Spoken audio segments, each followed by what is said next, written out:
प्रिय विद्यार्थियों, बीए प्रथम वर्ष संस्कृत विषय के पाठ्यक्रम में निर्धारित स्वप्न वासवदत्तम पुस्तक का आज हम प्रारंभ कर रहे हैं। स्वप्न वासवदत्तम यह नाटक है और महाकवि भास प्रणीत है। महाकवि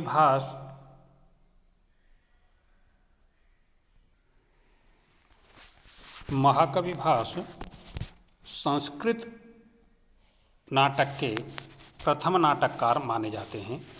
हम महाकवि भास के जीवन चरित्र और उनके व्यक्तित्व पर चर्चा करें उससे पहले थोड़ी सी चर्चा नाटक के स्वरूप पर करेंगे।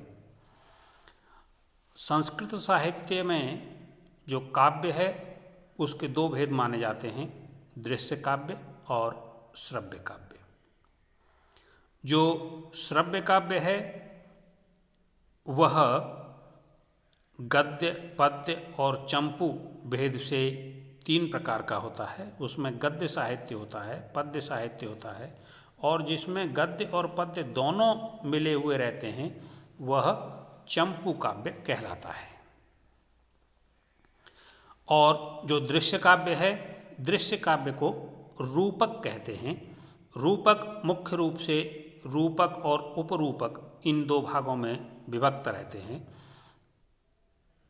इनका सर्वप्रथम जो उल्लेख मिलता है वह भरत के नाट्यशास्त्र में मिलता है। भरत के नाट्यशास्त्र में ऐसा वर्णन है कि ब्रह्मा जी ने महर्षि भरत को कहा कि देवता लोगों के आनंद के लिए कोई आप आयोजन कीजिए। तब सर्वप्रथम चारों वेदों से विविध विद्याएं प्राप्त करके और समस्त प्रकार की कल्पनाओं का समावेश करके भरत मुनि ने नाट्यशास्त्र की रचना की और सर्वप्रथम इंद्र की सभा में नाटक का आयोजन किया और वहीं से नाट्य का प्रारंभ हुआ। भरत मुनि अपने उस नाट्यशास्त्र के बारे में कहते हैं, न तज्ज्ञानम न तत्शिल्पम न सा विद्या न सा कला नासौ योगो न तत्कर्म नाट्यस्मिन् न दृश्यते। यानी ऐसा कोई ज्ञान नहीं है, ऐसा कोई शिल्प नहीं है, ऐसी कोई विद्या नहीं है और ऐसी कोई कला नहीं है, ऐसा कोई योग नहीं है और ऐसा कोई कर्म नहीं है जो इस नाटक में विद्यमान नहीं है। पश्चात दसरूपकार ने नाटक की परिभाषा दी, अवस्थानुकृतिर नाट्यम। किसी की अवस्था की अनुकृति, किसी दृश्य का अनुकरण करना ही नाटक है। रूपकम तत्समारोपात, क्योंकि नाटक में किसी एक रूप का अभिनेता के द्वारा अभिनेता के ऊपर आरोप किया जाता है और उसका प्रदर्शन किया जाता है और इसलिए इसे रूपक भी कहते हैं। नाटक और रूपक के नायक के आधार पर,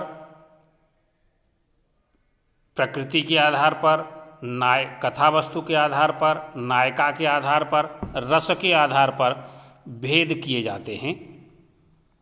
तो उन आधार पर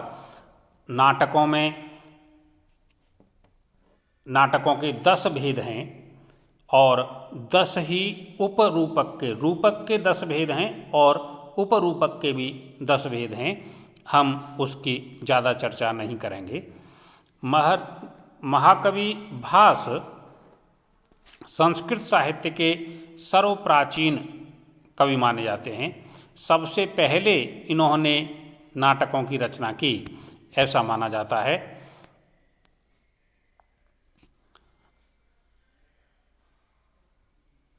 इनके काल के निर्धारण में हमने अंतःसाक्ष्य और बहिसाक्ष्य रूप से 2 तरह के प्रमाण प्रस्तुत किए हैं। सब पहले ये माना जाता था कि कालिदास ही आदि कवि हैं, कालिदास ही प्रथम नाटककार हैं, लेकिन टी गणपति शास्त्री द्वारा जब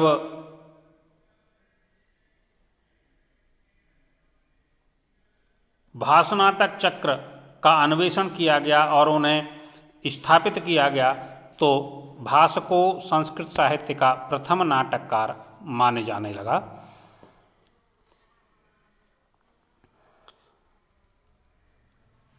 भास की जो काल है वो प्रायः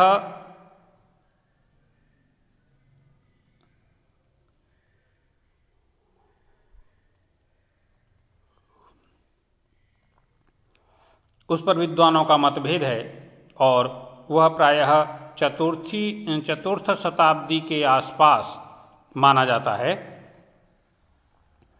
भास के जीवन परिचय का कोई उल्लेख उनके नाटकों में नहीं प्राप्त होता है, लेकिन ये है कि उन्होंने जो उल्लेख किया है उसके आधार पर भास को उत्तरी भारत का निवासी माना जा सकता है। उन्होंने अपने नाटकों में उज्जैनी, काम्पिल आदि नगरों की और अनेक नदियों का व्यापक वर्णन किया है। इससे भी वो उत्तर भारत के निवासी प्रतीत होते हैं। भास संभ्रांत कवि हैं, तो इस दृष्टि से वो विनोद प्रिय हैं, प्रत्युत्पन्नमति हैं। नाटक के पात्रों में परस्पर कथोपकथन भी स्पष्ट होता है कि वे संभाषण कला में अत्यंत कुशल हैं। कुछ विद्वानों ने उन्हें राज पंडित भी माना है। उनके वर्णनों में राजप्रसाद, अंतःपुर, अमात्य आदि का विशद वर्णन है। इससे प्रतीत होता है कि भास राजाश्रित कवि रहे होंगे। भास के नाटकों में वर्णाश्रम व्यवस्था का वर्णन प्राप्त होता है। राष्ट्रीय भावना भास के नाटकों में बड़ी विशदता से प्राप्त होती है। जैसे कि हम स्वप्नवासव दत्तम में देखते हैं कि अपने राजा के राज्य चले जाने पर जो मंत्री है योगेंद्रायण और राज्य की महारानी वासवदत्ता राष्ट्र के लिए अपने आप को पूरी तरह समर्पित कर देते हैं और छद्म मृत्यु की भी उद्घोषणा इसमें दिखाई गई है। इस प्रकार जो भास की राष्ट्रवादिता है वो बड़ी प्रखर है। भाग्यवाद का भी वर्णन प्राप्त होता है। कहीं कहीं कर्म और कर्मवाद के प्रशंसक हैं। भास नाटक चक्रम में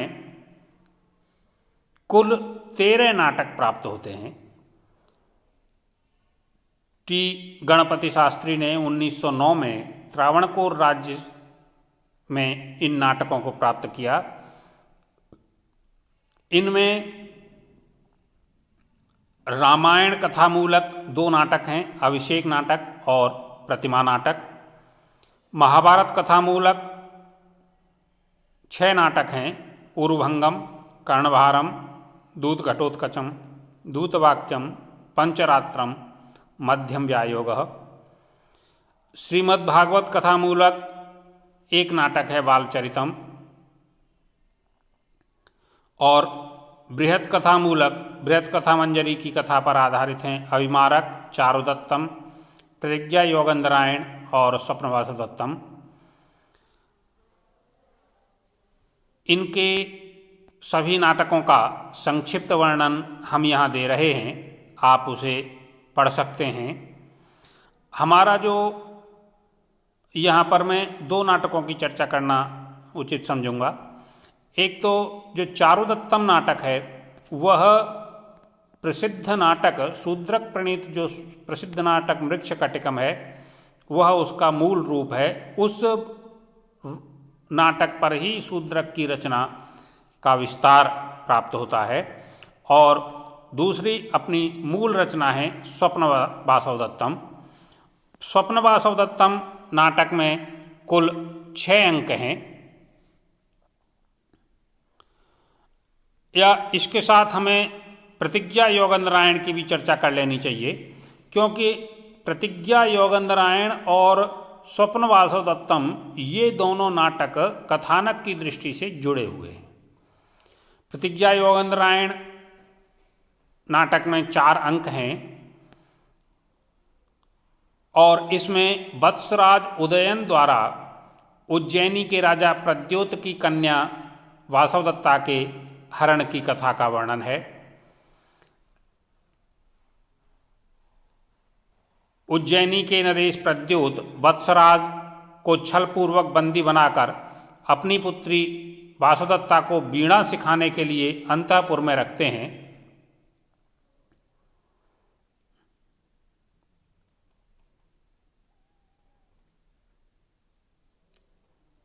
उदयन का अमात्य योगेंद्रायण अपने स्वामी उदयन को कैद से मुक्त कराने की एवं वासवदत्ता के साथ विवाह कराने की प्रतिज्ञा करता है।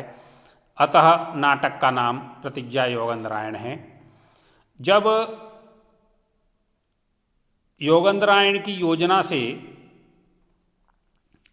उदयन और वासवदत्ता का विवाह हो जाता है तो समय बदलता है और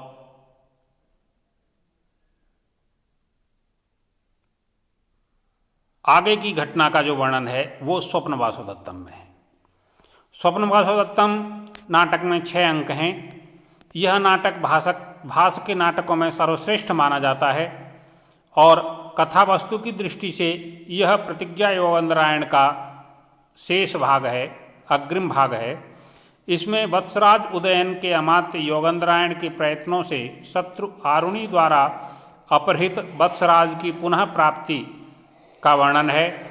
राजा उदयन का वासवदत्ता के साथ स्वप्न में मिलन होता है। इसी घटना पर इस नाटक का नामकरण किया गया है।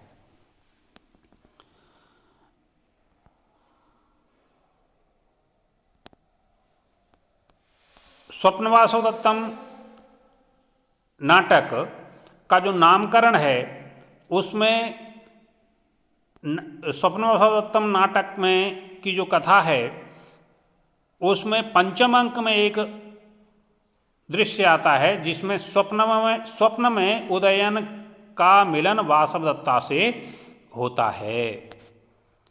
तो उस घटना के आधार पर ही इसका नाम स्वप्न वासवदत्तम रखा है। हम